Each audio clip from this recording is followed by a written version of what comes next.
Bismillah, Alhamdulillah, wassalatu wassalam ala Rasulillah. Dear brothers and sisters, Assalamu alaikum wa rahmatullahi wa barakatuh.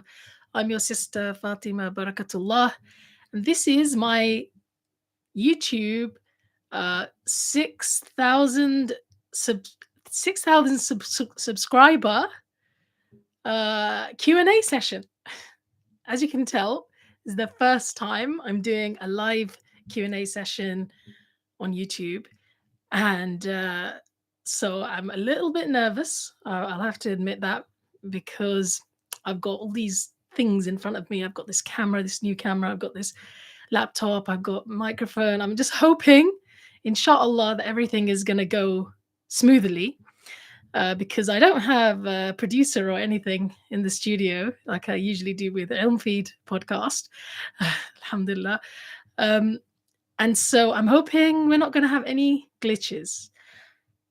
Well, inshallah, in this session, what I wanted to do is give people the opportunity to ask any questions that they've got, especially those of you who have been, kindly who've subscribed to the YouTube channel and who've been following our talks and some of the other things that we've been posting online. I've got quite a lot of questions actually that I've already, they've already been submitted to me. But if you're here live and you're a subscriber, you can easily type in any questions that you've got, and it can be on anything really. This is just me reaching out to you, I guess. All 6,000 of you. I know that not all of you are going to be attending live, but at least those of you who can. And by the way, I know there's like at least 6,000 people who watch my channel but haven't subscribed. At least double the amount of subscribers actually haven't subscribed, but they're just regularly watching. So if you're one of those people, please subscribe, because that's how channels like this can grow, right? That's how we can start to spread the message, and especially positive messages about Islam, our deen. So I'm going to go straight into the questions. And as I said, you can write any comments and questions that you want in the chat. Yes, assalamu alaikum. People are saying assalamu alaikum, jazakumullah khairan. Thank you for joining me today. And without further ado, I'm going to go straight into the first question that was submitted to me. Okay, the first question from Sister Umama. She says, Assalamu alaikum. Did you take a break from pursuing your own studies to just focus on your kids and their Islamic education? Was there a structure or curriculum you followed with them? Okay, so that's a very good question. And I guess what she's alluding to is the fact that, I myself, before I had children, I was a student in Egypt, studying the deen, studying Arabic language, especially Quran, and lots of other subjects at Al-Azhar, at a college of Al-Azhar University, and at various centers in Cairo. And then I basically got married, and I had a child about a year or so afterwards, or 2 years afterwards, actually. And then, since then, alhamdulillah, I've had four children. Alhamdulillah, most of them are, well, all of them are actually Islamically adults now. So time has flown. But as Sister Umam asked, did I take a break from pursuing my own studies to focus on the kids and their Islamic education?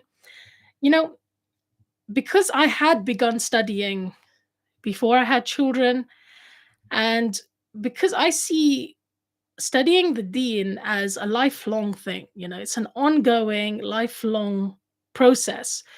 I actually didn't stop because actually at the time when I got married, etc., when I had children, I wasn't in a formal institution or anything like that at that time. And so what I did is, when it became possible and when things settled down, etc., first of all, even while I was like nursing my children, my first child, the learning never stopped. Okay. I was still listening to a lot of lectures, and these were like lectures in Arabic. Um, in those days, it was cassettes, okay, or CDs, right, that I had. So I was still listening to those lectures in Arabic and continuously improving my Arabic, my Islamic knowledge, right? Even while I was breastfeeding, believe it or not. Okay, so I would be up at night, obviously nursing a newborn child, and those of you who are mothers will know exactly what that's like. And one of the ways I kind of got through it, got through the sleepless nights and the toughness of like the early years, was by keeping my mind busy with positive messages, and seeking knowledge, whether it was knowledge of Arabic or any aspect of Islam, any of the Islamic sciences. I was keeping myself busy by listening, right? Because obviously you can breastfeed and you can listen to something at the same time. So that's what I was doing whenever I could. And then as my children got a little bit older, um, I enrolled into Islamic programs, courses, sometimes ones that were intensive, sometimes those that were online, because that's what fitted around my children's lives better. Um, but I never actually stopped, and that's because I saw my Islamic education as actually beneficial to my children. So, for example, if I was attending a course about the Sirah, right, and if I had, the more I was learning about the Sirah, for example, and I'm talking about like an advanced level, then I could bring that home, and I would bring that home, and I would be telling my children those stories at night, right? Bedtime stories. So for me, if I was excited about knowledge and if I was absorbing that knowledge, my children could only benefit from that, you know? They were getting to soak that up as well, right? Even when my son was a baby, I was memorizing Surah Baqarah at that time, I remember. And you see, I saw that as immensely beneficial for my son, because as I was reciting and repeating, he was on my lap, he would be absorbing that, no doubt. In fact, even in pregnancy, I think, children absorb something of their mother, whatever their mother is doing, right? So, yeah, it never really stopped. But it did change in its mode. The mode of study changed.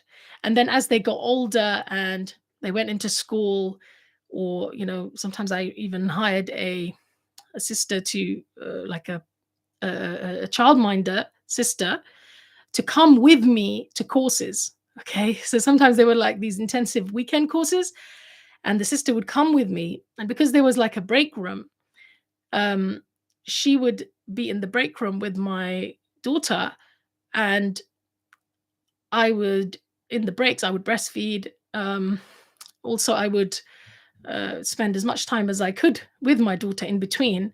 But during the actual class times, the sister would look after my daughter right next to me in a room, right? Um, so yeah, it was interesting, like the way I guess I tried to manage things. Um, I didn't do that when they were absolute newborns. This is like when they're a bit older. Um, because I do think that motherhood requires a lot of focus, and it does deserve our attention, right? Our undivided attention. Um, but I didn't see seeking knowledge as something that would have anything but a positive impact on my family and on my children, especially. Uh, and then you asked, did uh, was there a structural curriculum I followed with my children's Islamic education? Well, I think, look, again, seeking knowledge and children learning about Islam is supposed to be a lived thing. It's like your whole lifestyle, your whole every day is supposed to be educational for them, right? In that regard. It's not something that you just like separate from everyday life, right? That's the difference between us and secularists, isn't it? That we don't separate religion from everyday life uh, and from this public space. So when I'm teaching my child, it's through osmosis. My child is learning through being in an Islamic environment, looking at and feeling the way their parent is thinking and acting and behaving, right? All of that adds to their knowledge and their absorption of what it is to be a Muslim. But of course, like at some point, you do start formally teaching them as well. For me, it was a very gradual process. Something um, that I really did quite intuitively, I would say, right? So it starts off with stories at nighttime. I think that's where you've got to start. Bedtime stories, Quran recitation, memorizing the short surahs, and that's really a lot of Islamic knowledge that right there, that our children will absorb. Um, so the stories of the prophets, I really wanted my children to absorb all of those. And then even the seerah and incidents from the seerah. Sometimes it was me telling them those things. Sometimes it was actually through, audio books or lectures of scholars that my children, as they got older, started to really like listening to. So, I was just making sure that they were absorbing all of the important stories that they need to know. Um, Also, from a young age, I was teaching them Arabic as a language. Okay. Uh, I was actually myself talking to them in Arabic well, for some of them anyway, when they were very little. And then eventually, what I did was get a tutor, an online tutor. And so there's like in Egypt, right? There's two institutes that I personally recommend. One is the Qurtuba Institute, Qurtuba.net, I believe, and the Bakka Institute. I'm afraid I don't have the link off the top of my head, but you can just look up Bakka Institute Egypt. I'm sure it will come up. And essentially, my children had like weekly lessons with an Arabic teacher where they could actually learn Arabic as a language, because I felt that was important alongside learning Quran, so that they're not just seeing the Quran as something that they're learning by rote. It's not just parroting. They're actually understanding the weight of these words, the weight of the words of Allah, right? In terms of curriculum, I think I've always really emphasized the 5 pillars, the 5 pillars of Islam and the 6 pillars of Iman. I think those, every parent needs to kind of explicitly and quite deliberately go through those with their children and, explain what our beliefs are, the essential beliefs of a Muslim, because that really helps shape their whole understanding of the world, right? Their whole worldview, right? And it's the most appropriate way to teach children aqidah, right? We don't need to teach them a list of aqidah points the way that maybe a student of knowledge would learn them, right? Children are different. They're in different mode. So instead, we need to make it a lived reality for them, right? So when, for example, you keep your house smelling nice, right? You keep your house a place of Quran, and you say to your children, we want the angels to come. We want the angels to be in our house. So through that, they learn about the angels. And just all of the pillars, right? When something bad happens, you say, Qadar Allah. Or even when something good happens, right? You attribute it to Allah. And so they're learning about Qadr. When somebody passes away, or when they hear about somebody passing away, you talk about the hereafter. So obviously, like in an age appropriate way, you're teaching them the 6 pillars of Iman, and you're teaching them the 5 pillars of Islam as they get older as well. So the first one is, of course, shahada. I mean, they don't need to take their shahada, inshallah. You know, we should be teaching them la ilaha illallah Muhammadur Rasulullah from a young age anyway. Okay. But in terms of what it means, you know, we can teach them that. We can teach them about the Prophet Sallallahu Alaihi Wasallam. We can teach them about Allah subhanahu wa ta'ala, and you know, take them out in nature, let them see Allah subhanahu wa ta'ala's creation, and then let them really feel and appreciate Allah and his existence, his oneness, right? And the fact that he deserves to be worshipped. Let them really feel it. And any child, because of their fitrah, because of their like innate positive disposition that they have, that Allah subhanahu wa ta'ala has given them, they will naturally love Allah, right? They will naturally believe, they will naturally love. You don't need to, like, you know, make a big deal out of it even, right? You just need to introduce them to these things in a very deliberate way, because in our times, young people are so addicted to these devices, and parents are introducing their children to devices at such a young age that our children are not connected with nature anymore, right? They're not connected with Allah's creation. So if they're not connected with Allah's creation, how can they feel awe? How can they feel, you know, that sense of awe that you need to feel in order to appreciate Allah and love Allah and know Allah? So I think it's really important, you know, unplug and get them out there, get them out looking at the world, understanding the world, the real world. And so I think, you know, for every parent, the 5 pillars and the 6 pillars of Iman are very, very important, the most important to impart. You're teaching them the basics of Quran. And then when they get to a certain age, you're deliberately teaching them everything they're going to need to know to at least be able to pray, right? To at least be able to pray the one salah, right? So all the du'as and things that they need to know, you know, Tahiyyat, and what is it? Darud Ibrahim, right? Allahumma salli ala Muhammad. All of those and short surahs at the very least, you know, if they're not memorizing Quran, at the very least, short surahs and Surah Fatiha, etc. You want them to know everything that they're going to need to know for the salah. My children also went to a Muslim school, alhamdulillah, right? Here in the UK, in London. And so I would say going to a Muslim school meant I had backup, you know, in terms of Islamic education. It wasn't a substitute for me teaching them, you know, it really was not a substitute. I feel like it was from the home that they learned Arabic properly, even though they did have some Arabic at school.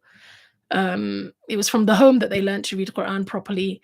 It was from the home that they even learned quite a lot of the detailed aspects of Islam, right? But I think being in that Islamic or Muslim environment, right, being amongst other Muslims, of course, that has a positive effect, because what that does is it reinforces what they're being taught at home, right? And vice versa. So I think, and that was very deliberate as well. You know, like we could have put our children into different types of schools. It wasn't easy for us to send our children to a Muslim school, you know, especially secondary school, because it was private, right? It cost money. And we couldn't afford it, to be quite frank with you, you know, right at the beginning.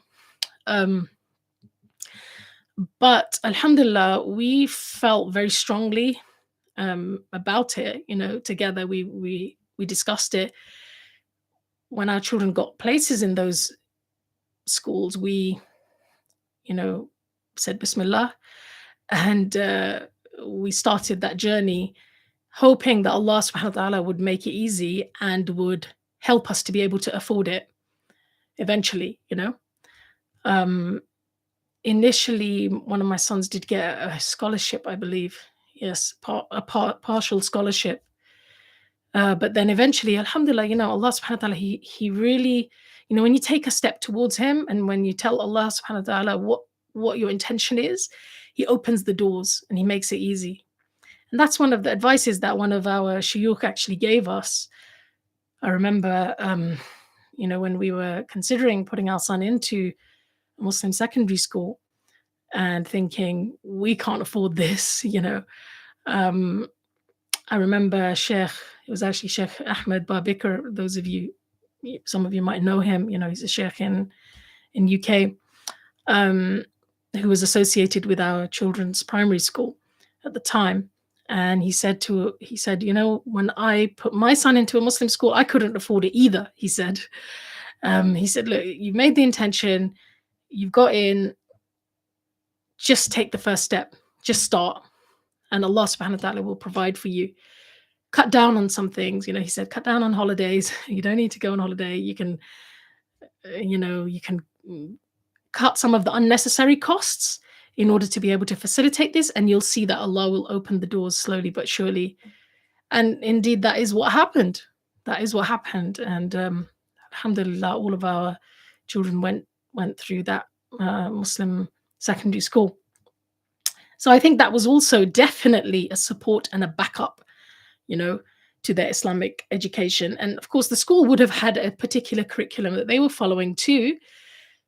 And I think, although it wasn't particularly advanced, it was definitely a good foundation, a firm foundation. And that's really what you want, don't you, as a parent, right? You want a firm foundation being reinforced through discussions and through peers, through mentors. And alhamdulillah, that's what they were getting from that. As well as that, my children went to a hifth class after school. Okay. And I think that really was a really good thing for them. It gave them discipline. It gave them a group of people who they, were all focused on Quran. It gave them mentors in the teachers. And it was just like a different environment from school, of course. So yeah, those are really all of the kind of different means that, in a nutshell, we took, myself and my husband, to help reinforce, an Islamic education for our children. As well as that, I would say sometimes on holidays, we would go to Muslim countries, or we would go to Islamic family retreats as a family. And I think all of that was very helpful. I took my children to Egypt a number of times during the summer to attend Islamic classes, or Arabic classes, so that they would be really immersed in that environment. So yeah, one of the phrases that I often use is make family your finest project. And as you can probably tell, I was treating it like a project. Literally every year I was planning, what would be the most appropriate thing for each child. It was flexible. It wasn't like rigid, but it was definitely deliberate.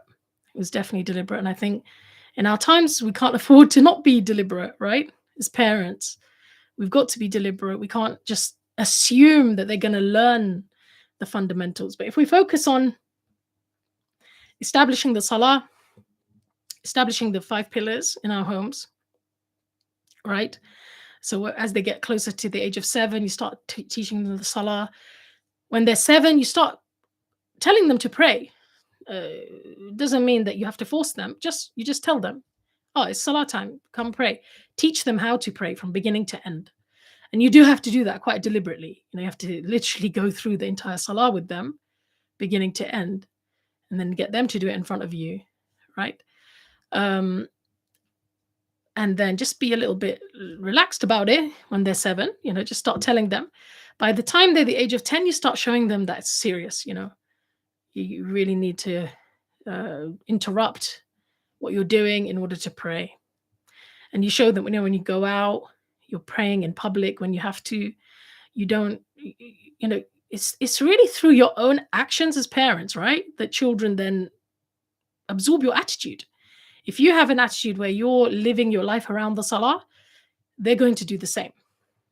As you're leaving, you're saying, oh, have we prayed? Do we need to pray? Where are we going to pray? Those types of things. That attitude gets then inculcated in your child. If you're a person who's completely ignoring the salah until you're panicking and you're like, oh my god, we didn't factor in salah, you know, that's also going to be probably going to be absorbed by your children. So I think children are learning from what we do more than from what we say. We've got to be the role models at the end of the day, right? We've got to create the environment, the best environment we can for them, to stack the deck in our favor, in order for them to be, inshallah, believers, to be raised as believers. Inshallah, I've got a course coming out soon called Raising Believers. So look out for it. Well, we are actually going to go through all of those types of things, all of those kinds of details, like how do you establish the salah in your home?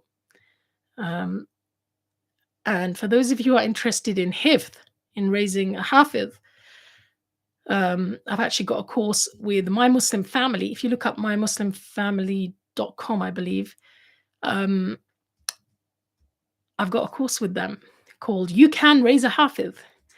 And if you register with them, inshallah, you can attend that course. And in it, I share my framework for raising a hafiz in a holistic way. So I hope that helps. Okay, that was quite a long answer. I need to maybe keep the answers a bit shorter. Let me see if any questions are in the chat.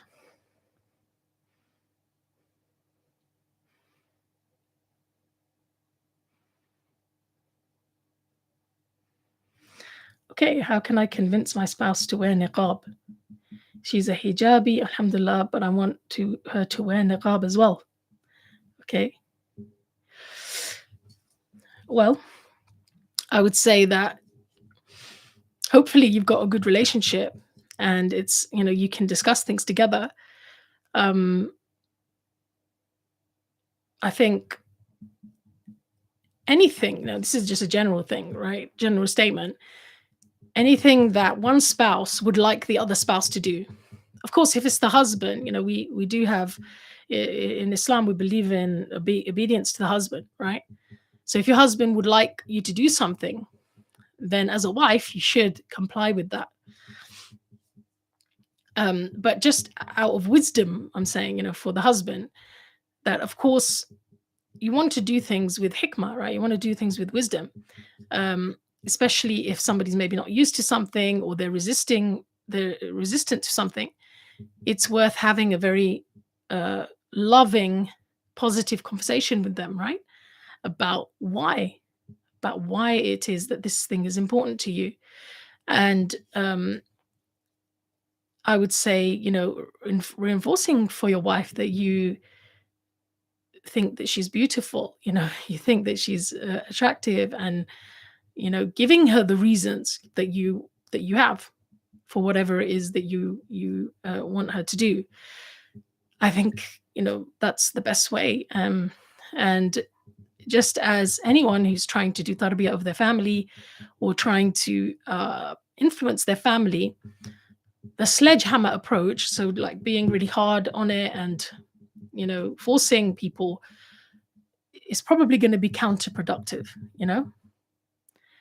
Definitely as a husband, a husband has the right to say to his wife, I'd like you to do this, and then she should comply, right? That's not always what happens, though, is it? So that's why I'm kind of telling you that if you want to be successful and you don't want there to be resentment and you don't want, then to really understand your wife's psychology, and then be her best friend. Take her in your confidence and explain to her, why it's important to you, and have a two-way conversation about it. I would recommend that as the better approach, to any of these kinds of things, because when somebody is convinced of the why, and when they love to do something, okay, or at least when they're just intellectually convinced, right, then obviously they're going to do it with more conviction and they're going to do it with love. So that is more, that will mean that they will do it properly, right? And they won't start hiding things. This goes for anyone, really, anyone you're trying to influence. So I hope that kind of answers your question. Just off the top of my head, trying to think, what is the hikmah way of doing things? Brothers and sisters, sometimes when you listen to people online and when you hear like shiukh being asked a question, the easy answer is to say, well, just command her, just give her the command and tell her she has to obey her husband. And, that's the easy answer, right? If I give you that answer, it might satisfy you as a man, you know, but is it actually going to have the positive result that you want? Is it going to be conducive to building a loving relationship with your wife? Probably not. Probably not. So that's why I'm giving you, the not the letter of the law, but the spirit, the kind of the hikmah way of doing things, right? Using hikmah, using wisdom. And wisdom is the best approach, inshallah. So, for example, you can give her the proofs, the reasons why from the Quran and Sunnah that you want her to do this. It might not even just be from the Quran and Sunnah, it might be something just personal that you prefer, right? And as a husband, you have the right to have ghira. You have ghira and you have the right to have ghira. Ghira is like the protective jealousy that a husband has over his wife, right? And vice versa. So, you know, you want to explain and express that in a loving way to your spouse, inshallah. May Allah make it easy for you. And I hope I wish you a wonderful marriage. So, question number 2. Sister has a very long question here. Okay, let me just go for this one. Sister saying, Assalamu alaikum, I was divorced with 5 children and my children stay with their father. I'm married to another person now. It is exceptionally difficult for me to complete my obligation towards them, staying under another man and taking care of my first husband's kids. Please advise. Okay. Well, a question like that is quite hard because I don't have much information, right? Like, how old are the kids? What exactly is the context? How far do you live from your ex-husband, right? But yeah, I do sympathize. That's must be difficult. Must be a difficult situation to be in. To be remarried and then to have 5 children who are living with their father, with your ex-husband, and of course trying to juggle the needs of the 2 households, right? Well, I guess the way I would look at it is that your husband, your husband has rights. He has the greatest right over you. In fact, Islamically speaking, okay, and your children have rights, okay, but they also have their father looking out for them, right? And he has his responsibility towards them. So, really, just as like most things in life, it's a case of finding the balance, right? It's a case of trying to um, be as fair as you can and uphold the rights of each household or of your children and your spouse, um, without upsetting and causing any kind of imbalance, right? Because I think it's when there's an imbalance that problems come, right? So if you're completely ignoring your children and you're fully focused on your husband, then that is definitely not going to be a good thing, right, for your children in the long term, and hence not for you either. And if you're completely, involved with your children and your husband is feeling neglected, your new husband is feeling neglected, of course that's also going to have a negative effect for him as well as for you, for your new life, right, for your marriage. So I would actually recommend in a situation like that that you have, you meet You have a proper family meeting, perhaps with your ex-husband there, with your new husband. Have some kind of family meeting. It could be a phone call where you're all present, but you're fully present, and you really discuss, how you're going to manage this. Now, I know a lot of families don't like having meetings, okay? They don't like having these explicit discussions because we'd rather just kind of just go along, go with the flow and see how things happen. But I think that's too kind of trial and error, and it's probably not going to have a very positive result if you just go with the flow. I think it's really important when so much is at stake, right?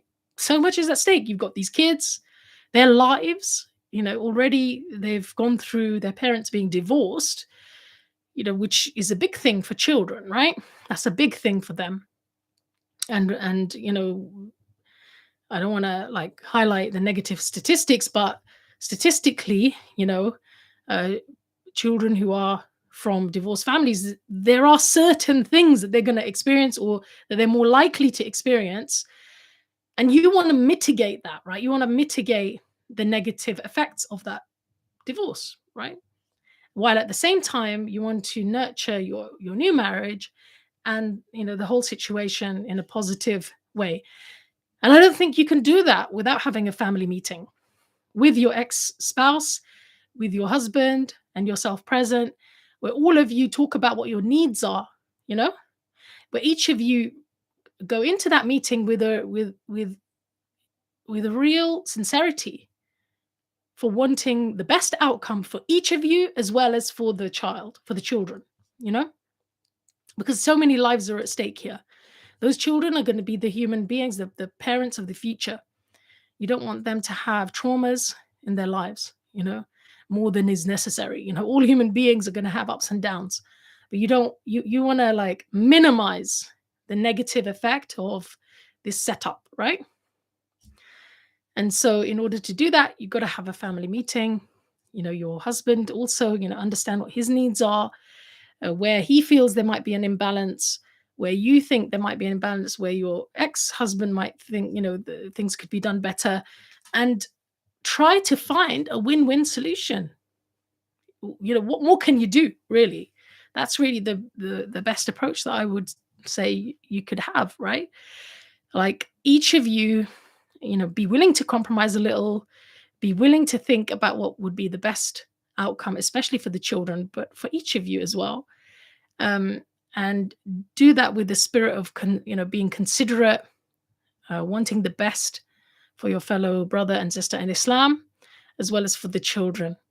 And I think anything that you explicitly discuss and you come to an agreement about is more likely to succeed, right? It's more likely to have a positive impact for people to feel heard, right? To feel that their needs were listened to.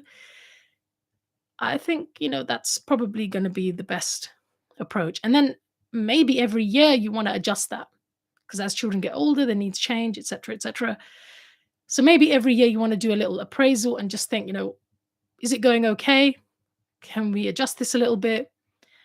Yeah. So I don't think you can get away with just going with the flow and just letting things happen haphazardly and, you know, um, improvising. I really don't think so. I think it needs to be done properly. The adults need to get in a room, need to discuss it, need to come to some conclusions, come to some agreements with a positive spirit, positive intentions. There's a really good book that I would recommend that you read. It's called The Boy Crisis by Warren Farrell. Okay. And in that book, he talks about like if a couple are divorced, what, how can they kind of minimize the negative effect of that divorce on their children? And four of the things he mentions, I'll just tell you. Of course, there's a lot more in the book, so I recommend you have a look at the book because it's based on research. One of the things he mentions is having as much time with each parent as possible, you know, is beneficial for the child. So it's not like too imbalanced in one direction or the other, right? Um, Also, he says that the father and mother, the actual father and mother of the children living close together, close to each other, that really helps.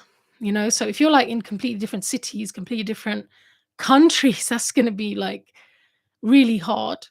If you can live like 20 minutes away from each other max, or something like that, something that's you can actually travel to each other easily, then he actually recommends that has a positive effect for the children, because then it's not like, when they're with one parent, their whole life has to shift to that household, and then when they're with the other parent, their entire life has to shift.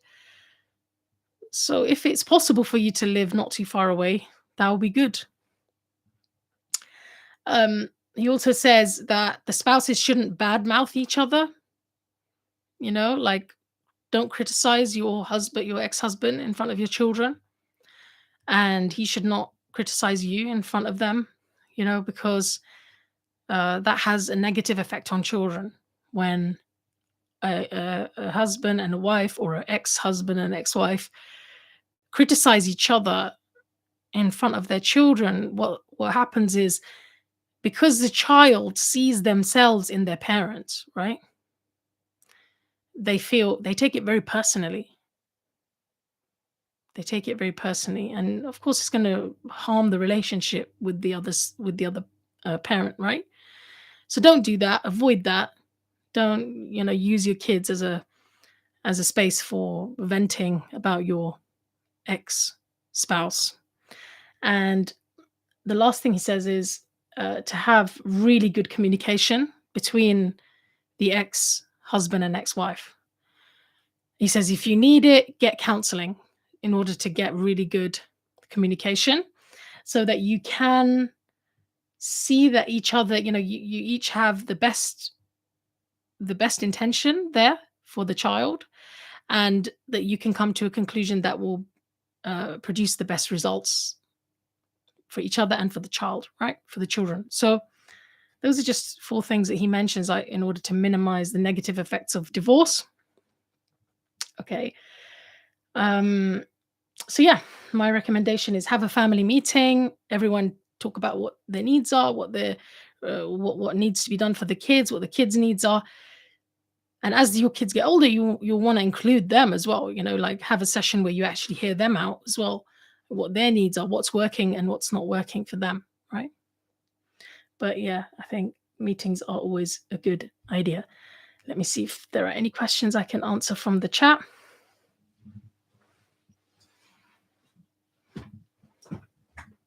Sorry, my chair. This is the problem with going live, that if your chair goes funny, you're going to have to fix it live. Okay.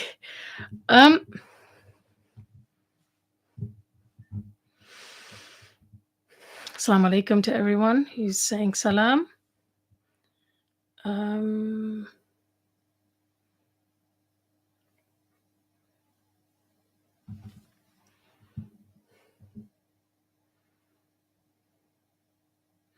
Can we pray istikhara several times for the same matter? Yes, inshallah, you can. Like, if you're doing it because you have like whispering of shaitan, right? You're being constantly told, oh, your istikhara wasn't good enough. If you've got that voice in your head, my istikhara wasn't good enough, so I'm going to repeat it and repeat it. Not like that, but yeah, of course you can, because istikhara is seeking khair, right? So you can see khair as much as you want, but it's not required, right? The way that the Sahaba did it, they prayed istikhara for a matter. So that's what you really need to do, right? Just do it once properly, and and then leave it to Allah, and inshallah, Allah will allow the best thing to happen for you going forward. So for those people who don't know, istikhara is a prayer. So, well, we pray 2 rakat, and then we make a dua of istikhara, and it's for whenever you are trying to, for example, make a decision, or there's something that you are not sure about, or something that you have already decided, and you just want khair in it. You want Allah subhanahu wa ta'ala to intervene and to put you on the right direction, put you on the right course. Then you pray the salah and a two-unit prayer, and then you make the dua of istikhara afterwards. And so, inshallah, the result of that will be that if that thing is good for you, and you mention that thing in the dua, if that thing is good for you, then Allah will facilitate it, and it will become easier, and Allah will put khair in it. If that thing was not good for you, then it will probably go away. Something will happen that will divert you away from it, or it won't turn out. And so the main thing is that that because you did your Salatul Istikhara and you made the dua, the result is going to be good no matter what, inshallah. The result will be good no matter what, inshallah.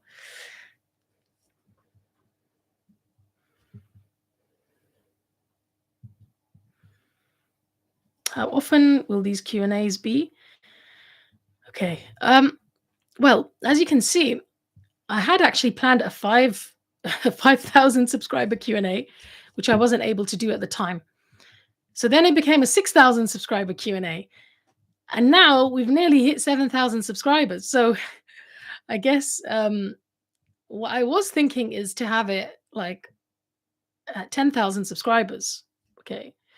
The next one.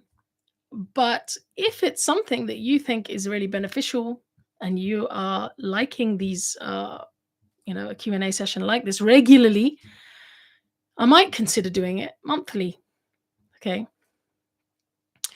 At the moment, my aim was after this Q&A to have one at 10K subscribers. So get all your friends to subscribe, right? This is my little plug. Get everyone to subscribe. If we get to 10K, I'll definitely, inshallah, do another Q&A. And at every milestone, I'll try to do it, Let's see how it goes. But definitely at every milestone. Okay. Wa alaikum assalam to everyone who's saying salam. What advice do you have for someone struggling with procrastination? Just do it. That's my advice. Just get up and do it. No, that's easy to say, right? Okay, my advice for not procrastinating. I actually got a list somewhere of my own tips for myself for not procrastinating.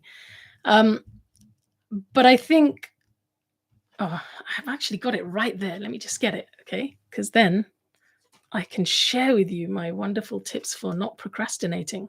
So I think procrastination is a problem that everyone has, right?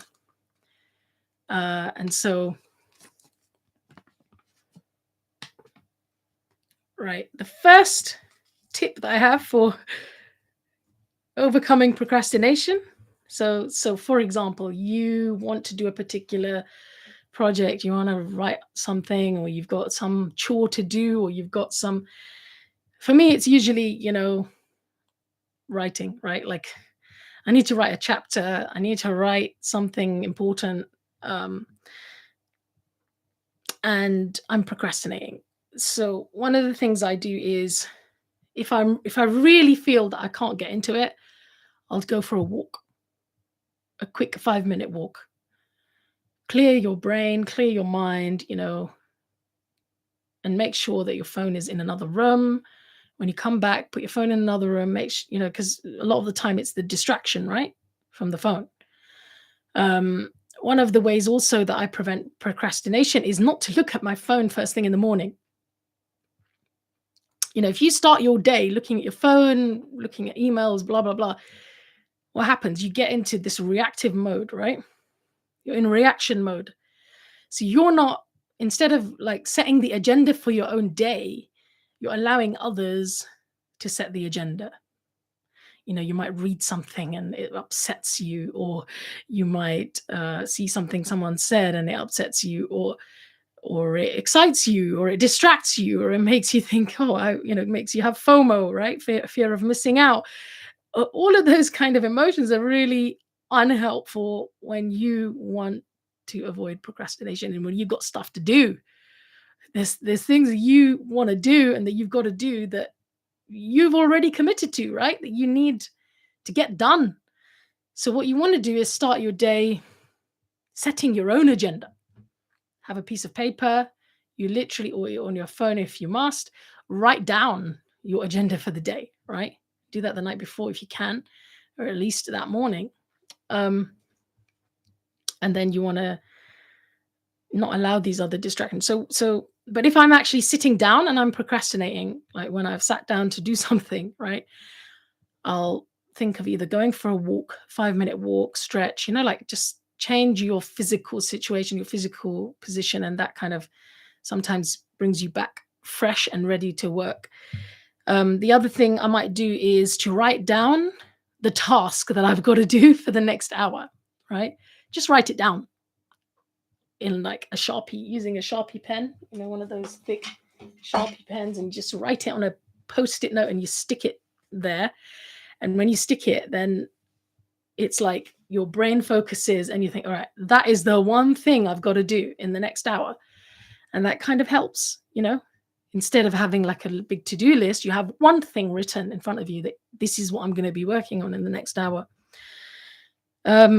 Another thing that really helps is to clear my desk, clear the space that you're going to be working in. Because when you clear that, your mind feels clear as well, right? You feel suddenly like ready to work. So if every night before you go to bed, you can clear your desk or your space that you're working in to neutral, that includes if you're like cooking, right? Like it includes anything really. If you can clear the space to neutral, when you approach that space the next day, you feel more fresh and ready to use it, right? You feel more excited and ready to use that space. And the fourth thing is, I really like this one, to do the easy version of something, right? So for example, if I have to write a chapter of a book, right? The perfect version of that chapter is going to take ages, because writing is basically you write something and then you refine it and you improve it and you add to it and you take away from it. And it's like such an ongoing process. It's such an ongoing process. And sometimes the thought of that, I think, is what makes you procrastinate, because you're thinking, this is such a huge thing I have to do, I have to get done. But what if you were to do the lowest, most basic version of that task, right? So instead of saying, I'm going to write this perfect chapter, I'm sitting there, I'm like,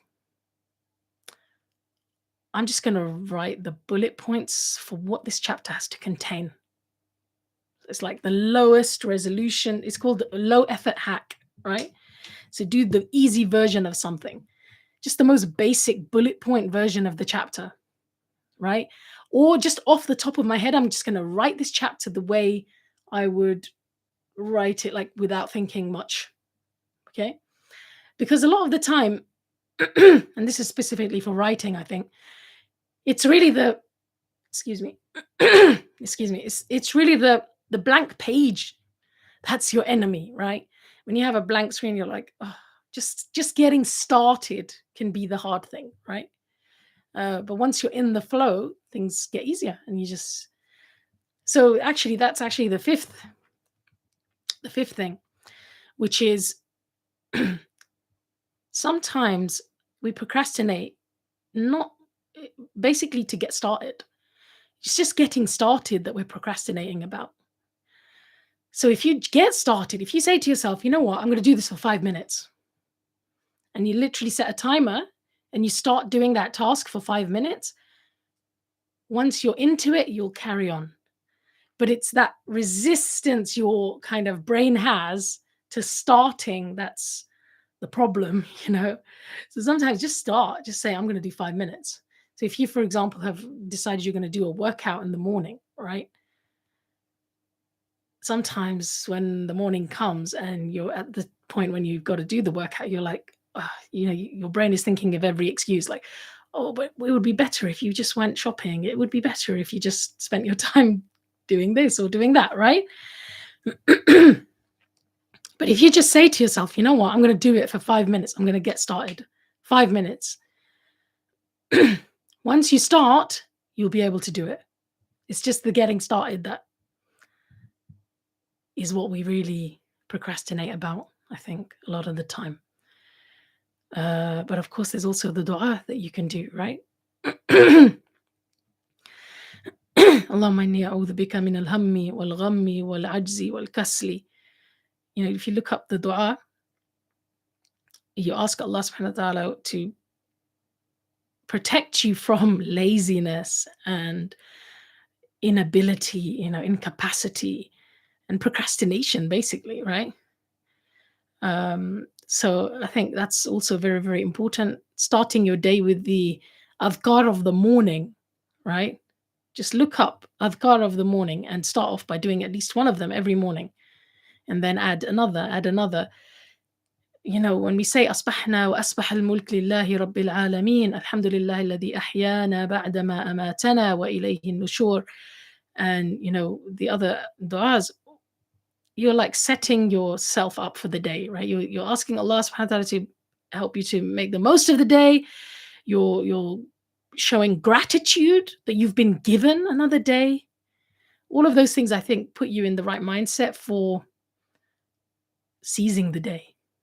Because that's what it's really about, right? Seize every hour, seize every day, because you can't get it back. Hope that helps. Sister's asking, how do you stay on top of everything? The answer to that is, I don't. That's the honest answer. I am not on top of everything at all, you know. May Allah subhanahu wa ta'ala help all of us.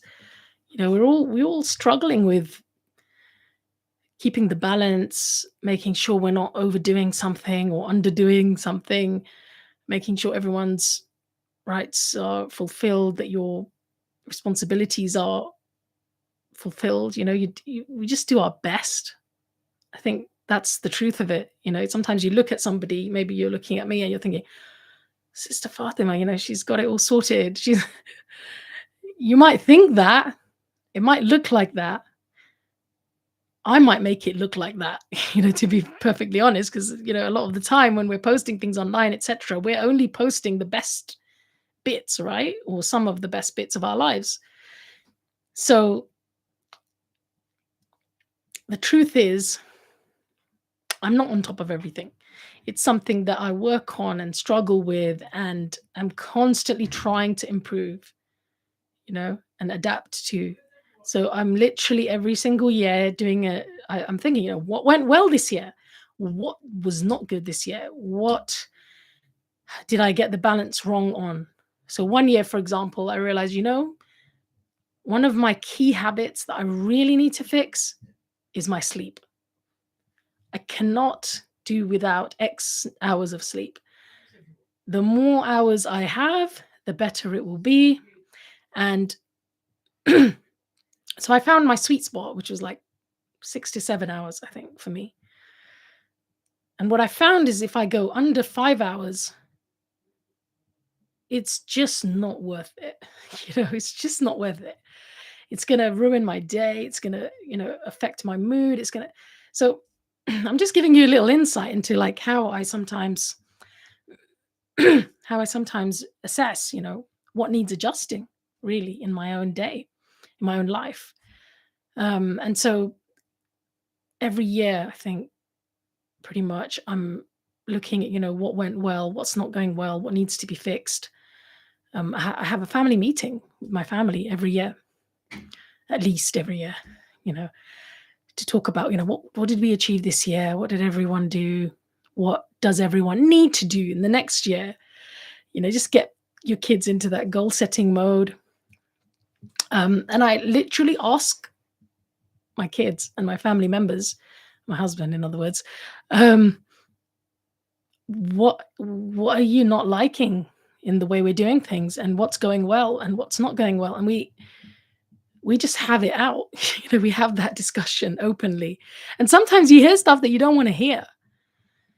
But you see, I'd rather my children told me what's upsetting them, or what's not working for them, or what they think we're getting wrong now. I'd rather they tell me now and we try to fix it, rather than them kind of suffering or having some difficult thing happen, and some traumatic long-term experience that then they, as adults, are suffering from. And it's something that if we had talked about as children, when they were children, and when they were younger, we could have worked on or fixed. You know. So I really don't believe in brushing things under the carpet. I believe in facing up to whatever challenges your family's having. Um, and as I said, make family your finest project. Your family is a project. If you were running any other project, what would you do? You have annual appraisals, you have key performance indicators, right? And you have goals, you have debriefs after every kind of milestone, like what went well, what didn't go well, whose responsibility was it, etc., etc. If you do that for a company, what is a company? A company is a collection of people, right? That's what a family is. It's even more important than a company, right? So I do actually.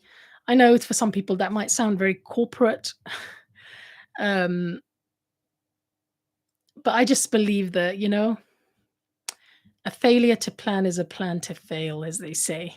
You know, if you're not deliberate about these things, if you were just winging it, if you were just always trying to like wing it, basically, you're more likely to miss important things. At the end of the day, even if you do this, even if you do treat your family as your project, you might fall short, and that's where dua comes in. That's where constantly asking Allah subhanahu wa ta'ala to guide and protect and help you and keep you on the straight path, keep your family on the straight path, to help you to not neglect anyone.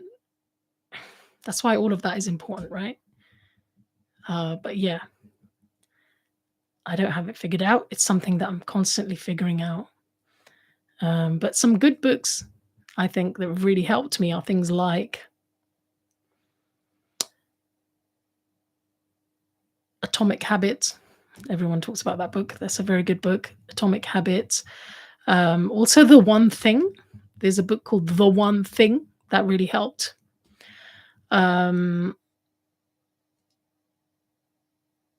I think attending some kind of leadership programs also helped me, to help me get the balance right. Because I think anytime you're thinking about these things, you're thinking about all the various roles that you have, you can become more deliberate about each of those roles, right? It's when you become single-minded about something and that you start neglecting other areas, right? Okay. What are the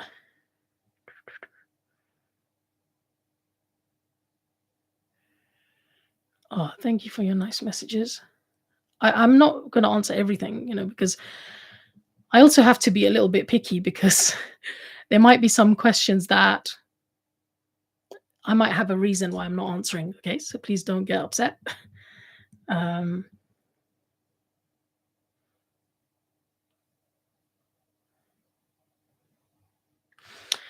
please, can you give advice for sisters who find it difficult to keep the house clean and tidy when things pile up like clothes and dishes, and can't keep on top of everything, and the house becomes too messy and too much?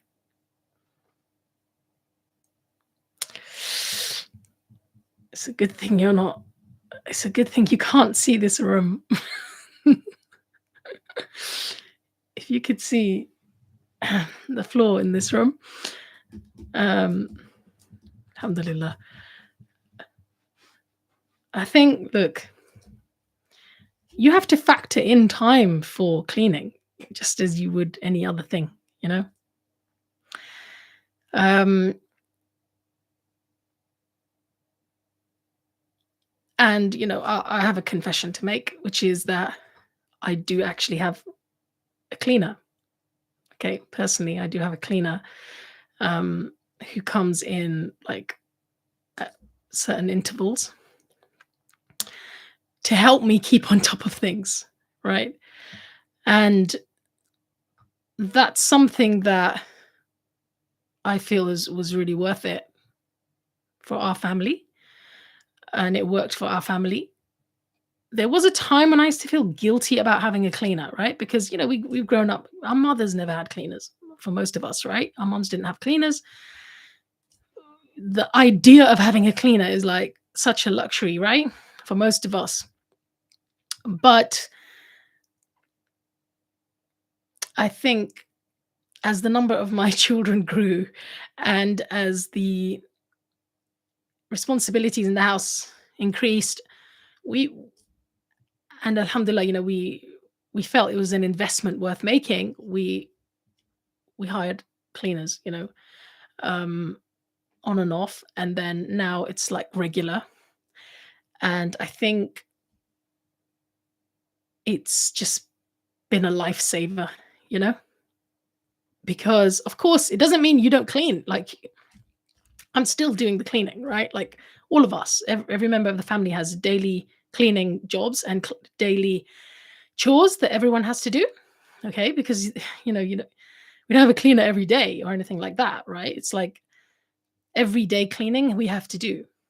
But just to have that one cleaner every at every interval, every 2 weeks, every 1 week even,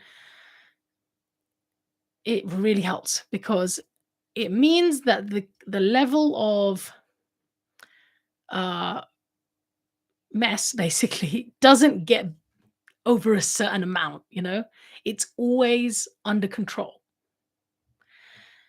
So I hope you don't think that's the cop out answer.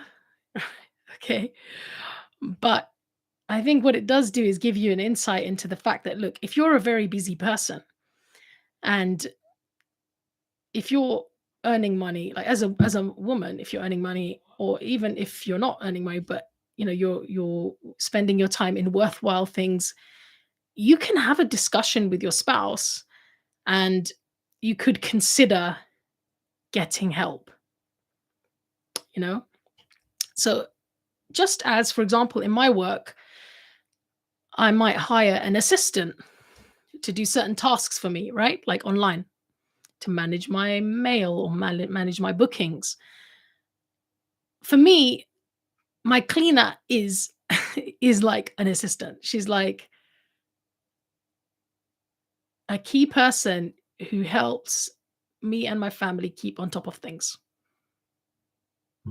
And the way I guess I assess it is 1 hour of her time. Is it worth it? Is saving 1 hour of my time or X hours of my time, however many hours she does the cleaning, and is it worth it? The return on investment. You got to think about that. Like, is the return on investment worth it? And that's really only an answer that you can give, right? Having experienced it. For me, the answer is yes. It's 100% worth it, for my family. But like I said, it doesn't mean that you're not still doing the cleaning every evening, every day. There's things to do. There's laundry, there's cleaning, there's resetting spaces to, you know, tidy again. There's even hoovering, right? Regularly, even with a cleaner. So yeah, I would consider getting help if you can, if it's really that, overwhelming. Otherwise, I think having a system or even a day a week that you're focused on the house, fully, like to the point where everything gets done properly, also helps. I hope that my answer was not um too tone deaf. Inshallah.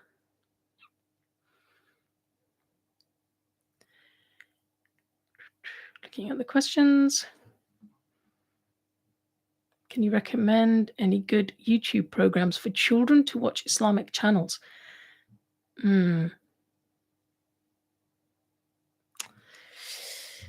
That's a difficult one because my children are all adults now, and it's been quite a long time since I was looking for children's programs online. So I'm really not the best person to ask about that, I think, because like my children grew up on things like Adam's World, which was like available on video, and we still had videos, VCRs at that time. So, and CDs. YouTube wasn't really a thing when they were really young. Obviously, it has become a thing as they've gotten older. Um, but I'm afraid that I really, off the top of my head, couldn't tell you. But I hope that somebody who's listening could post, something beneficial that you think, good children's programs. I know that my slightly older children I did actually allow them to watch the Omar series. You must have heard of the Omar series on MCB. Is it MBC or MCB? MBC. MBC. Oh, MCB is the Muslim Council of Britain. No, not the not the MCB. The MBC, the channel, right? I think they produced a 30-part series on the life of Umar bin al-Khattab radiallahu anhu, and it's like actors and acted out. But I felt, especially for my children who were a little bit older, secondary school age, and they're learning Arabic, we watched the entire series, and I think that was for multiple benefits. One was the acting isn't amazing, by the way. I would say the acting isn't really all that, but it does the job. It brings the kind of aura of that time alive, I think. And I think it helps young people, to be able to picture certain things. But the main thing for me was that they learn Arabic from it, because there's certain phrases repeated a lot. Their ears just got used to that Arabic, the different Arabic phrases, etc., as they were learning Arabic as a language themselves. So yeah, for slightly older children, I think the Omar series is not a bad option. But in terms of cartoons and Islamic cartoon type channels, I'm sure somebody who's listening to right now will be able to give some suggestions, or just post it in the comments after this session.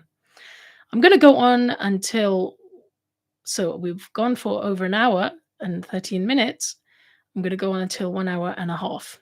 Okay.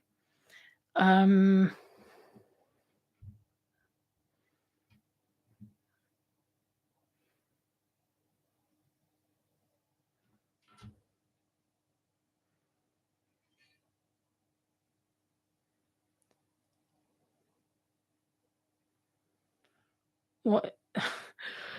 There's an interesting question about. Okay.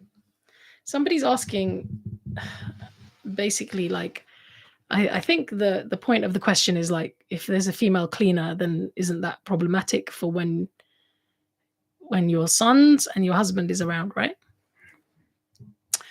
Well, I have certain requirements of my cleaner. So I choose my cleaner very carefully, right? So for example, I will ask that the cleaner be middle-aged or above. Okay. It's usually somebody who's mature, older than me even, right? Or similar age, and somebody who's like a parent themselves, somebody who dresses modestly. Like, I literally tell them, that there's certain requirements for dress in my house. basic requirements. Obviously, if it's a non-Muslim, I'm not going to tell her to wear the hijab or anything, but um, certain basic requirements of modesty, yes. And basically, my sons keep out of the way. It's quite simple. I time it in such a way that she. First of all, you don't want a lot of people in the house anyway, right? So I hope that answers that.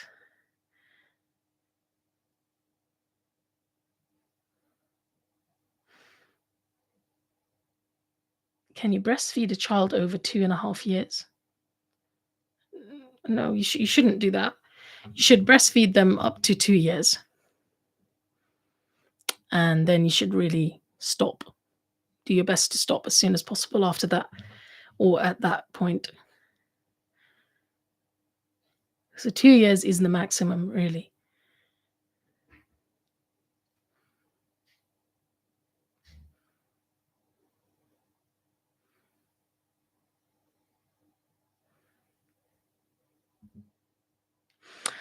Can you give advice for parents and children taking part in Quran competitions? How to prepare children for getting through or not getting through rounds, and how to practice time management areas to work on? Okay. I think, look, when it comes to um, Quran competitions, I think, look, the benefit of Quran competitions is not winning. Winning is not, I mean, it would be nice to win, right? But I think the purpose of Quran competitions is to revise and prepare and get, to that level, get good enough. And if you do that regularly, then obviously it's going to help you to retain your memorization, right? So I think if you go into a Quran competition with that, in that spirit, we're doing this, we're going to do our best. Of course, we want to win, but regardless of if we win or not, it's actually going to be beneficial. It's a beneficial exercise in and of itself, just preparing for it.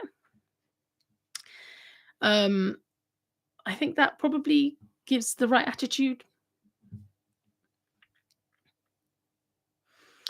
And the way to prepare for it, well, I would always get a teacher to help prepare, and tell, if your children have a hifz teacher, you tell the hifz teacher, my child's preparing for a competition. Can you please focus on that for the next few weeks, right? Because it's obviously going to be something beneficial for the next few weeks.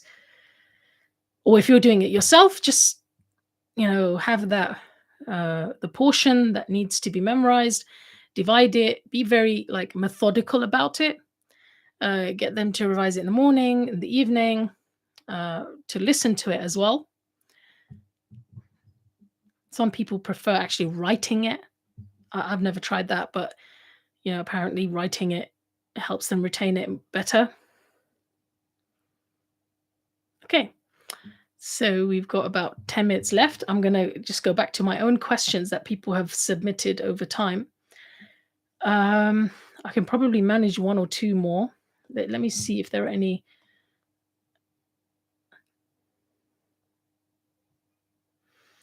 Okay, sister saying, please suggest a good country to go for Islamic studies. Also, can you please tell me which was the university in which you did your Alamia? Okay. I mean, there are lots of countries you can go to, for Islamic studies. Even in Western countries now, there are some institutions which are pretty good, that you can consider. Okay, there is something unique about going to the Muslim world. Most of the scholars of Islam and in the past, they would travel, right? Rihla, they would do rihla for seeking knowledge. And so there's obviously benefit in traveling. It's not that, staying in your own homeland, sometimes it stagnates you, right? Imam Shafi'i said he has a beautiful poem about this, that you should travel, because traveling kind of stops you from being stagnant, and it helps you broaden your mind. Who do you want to message? So many things. That's Siri, by the way. Our friend who's always with us, Siri. Okay. But from my own personal experience, I've really only properly experienced Egypt, you know, as a place to study. But I know that places like Qatar, places like um, even Jordan, I have family members who went to Syria. Uh, each of those places also have quite a lot of good institutes and places to study, you know? So I think really it's a case of asking people you really know in real life who have been, sit down with them, tell them ask them what the pros and cons were, what their experience was like, and maybe do that with two or three people, and then make a decision which one you would choose. Because I think the place where you go is not as important in terms of like country, I mean, as the commitment that you go with. A lot of Western students, they're known for having these wonderful dreams of going abroad. And then when they go abroad, they get disenchanted because the class isn't perfect. There's some shortcoming, or the environment is too difficult, or they're just used to certain creature comforts and luxuries which just don't exist, or they want things to be perfect in a certain way, in a certain standard, and as soon as they get disappointed, they start losing motivation. I think it's more important than the country that you go to is the attitude that you go with. You've got to be in it for the long terms. You've got to say to yourself, I'm going to stay here for the year, or I'm going to stay here for the whole summer. I'm going to see this through. But I think if you're considering somewhere like Egypt, it's quite a nice place to go for, even just for the summer, you know? So, Cordoba Institute, for example, Cordoba.net, Abu Anas, who's the head of Cordoba Institute, is one of my teachers, and he's a family friend of ours. Tariq al Nawam, who's Abu Anas of Cordoba Institute, he has like a summer retreat. It's like a retreat. It's more like a summer intensive. That's what it is. Summer intensive Arabic course. And so that's a great way to get a taster of a country. It's going to be really hot, right? Because it's like the summer, literally the summer in Egypt. But if you go there, at least it's like 3 weeks, I believe, and you'll get a really good intensive Arabic course. Plus, you'll uh, get to see what it's like to live there, look at who's there, what kind of environment it is, if that area is nice for you to live in, etc. Plus, they'll take you on trips. They'll take you on loads of little trips and excursions. So it'll be like a holiday as well. But it is intensive, like literally, I think Monday to Friday morning till a certain time you're studying. You're definitely going to come back with a uh, really good basic taster of Arabic, and the great thing is they teach Arabic in Arabic, which is the only way to learn, really. If you think about it, when people come to Britain or America and they want to learn English, we don't teach them English in their language. We teach them in English, right? You get native speakers, and native speakers teach them English in English. But for some reason, when we want to learn Arabic, we are like, oh, we want to translate everything into our original language and our mother tongue, and we want lists of vocabulary with translations, and we want everything to be explained to us in English. There is a benefit in that as well, like having it explained in your own language. There is a benefit in that, and I've benefited from that as well later. But I think the fact that I went to Egypt and I was at an institute like Cordoba, it was actually the Fajr Center at the time. I think the Fajr Center still exists, so that's another one to check out in Cairo. The fact that I went to those institutes and they had an only Arabic environment. So they literally said, as soon as you walk into the building, you can't speak even colloquial Egyptian Arabic.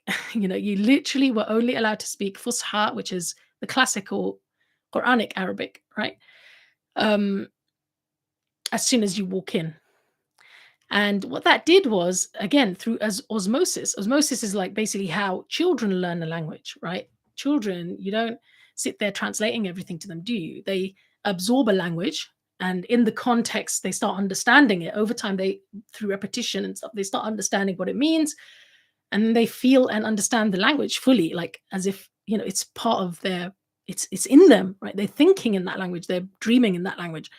If you want to be like that, you got to learn Arabic through osmosis, which is literally being immersed in that environment, being forced to speak in that language. I know it seems like you won't be able to do it, but believe me, within days you will start speaking, because just like a child, you'll just try and you'll stumble and you'll adjust and you'll get better and better and better. And that's how it works. Um, so yeah, I would really recommend, if you want to learn Arabic, especially, to learn it through osmosis. And Arabic and tajweed, so that's reciting the Quran properly, reading the Quran properly with its rules. Those are like the bedrock of Islamic studies. You've got to study those two things, really.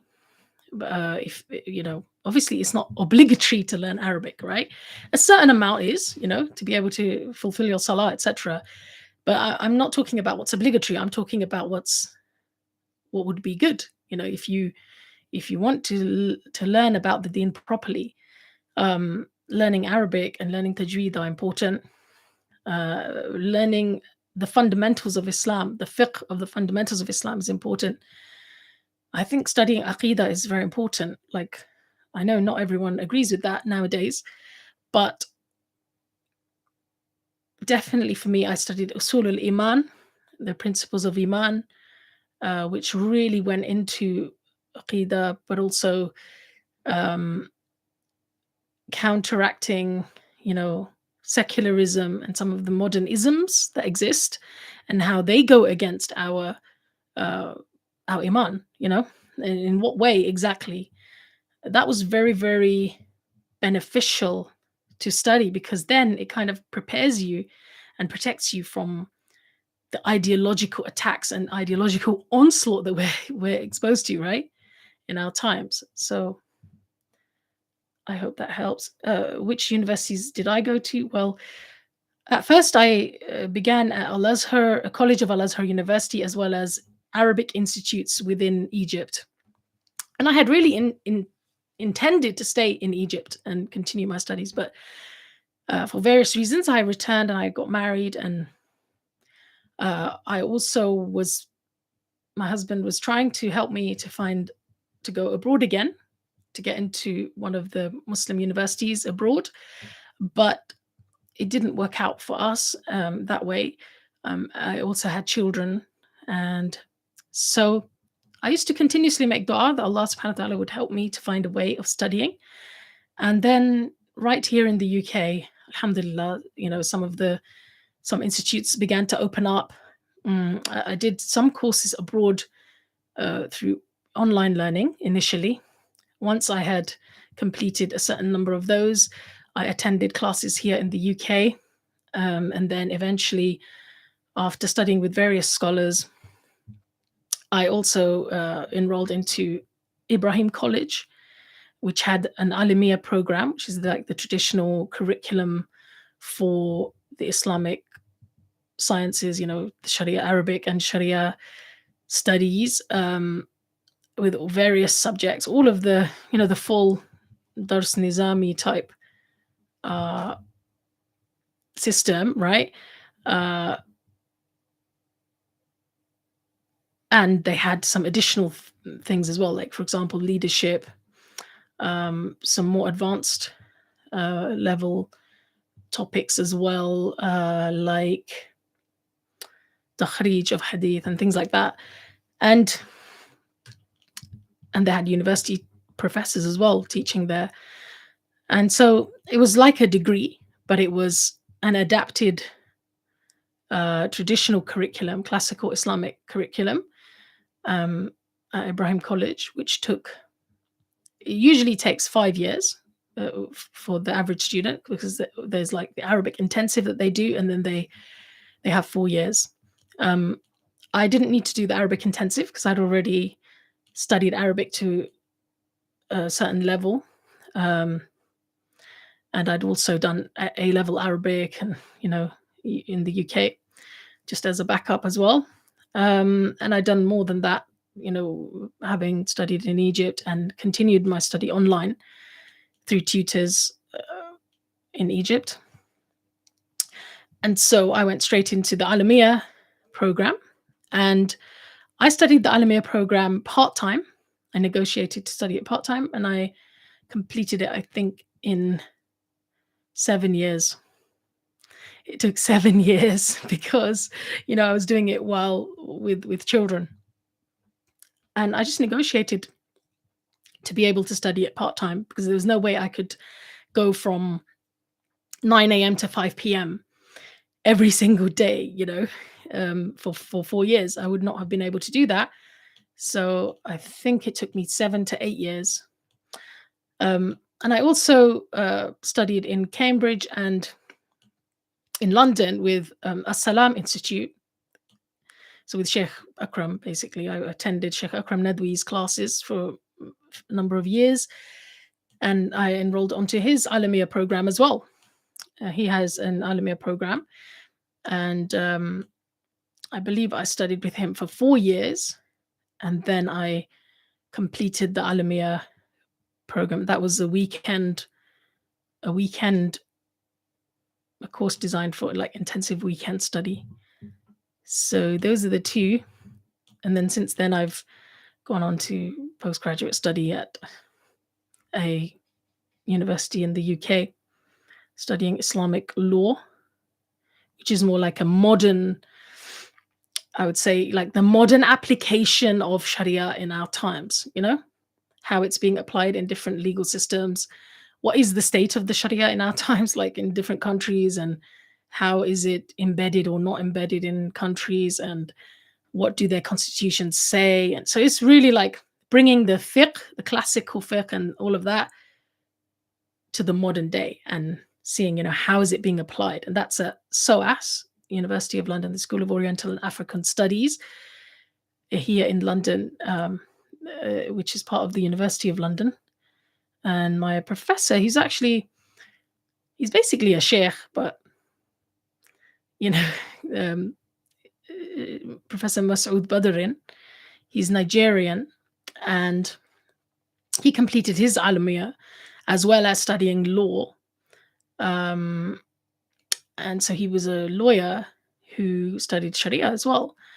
And he basically worked for the UN for a time. He was a UN inspector for Sudan, I believe, for a time.